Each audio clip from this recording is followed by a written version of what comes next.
find yourself trying to deal with a situation so painful, it just keeps cycling in and out of your thoughts and almost hijacking your emotions, a day can start out so great, and then in a moment, an unexpected trigger just sends you spiraling in pain. And you start to wonder, am I ever going to find healing and peace again? I understand. In the past several years, my family and I have been through a really devastating season. And through a series of heartbreaking events, my marriage imploded. I was so caught off guard and honestly in a state of shock, and not just for a few months. It was like the pain and uncertainty was never going to go away. It lasted over 2 years. And I really was not sure if I'd ever write another book. But as I finally picked up the pen again and scribbled basic thoughts around what I'd been learning during this long season of pain, forgiveness seemed to be such a present need in my life.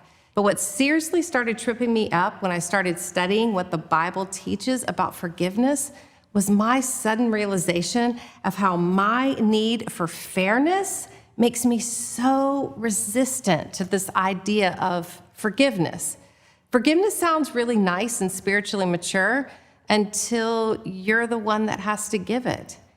And then giving it to people who've deeply hurt me, well, that became incredibly problematic. But what if forgiveness isn't supposed to be another hard thing we have to do? What if it's that forgiveness is that necessary step that we need to take to finally experience the peace we desperately want but can't get any other way? What if forgiveness is what's been missing in all the relational chaos that we're all just so worn out from dealing with in our lives? That's why we're going to do all this hard and holy work of forgiveness together. In forgiving what you can't forget, in this study, we're going to learn how to move on even when the other person refuses to change and never says they're sorry. Together, we're going to walk through a step-by-step process that will help us get free from the hurts of our past and feel less offended today. We're going to discover what the Bible really says about forgiveness and the peace that comes from living it out right now. We're also going to identify what's stealing trust and vulnerability from our relationships so that we can believe there's still good stuff ahead.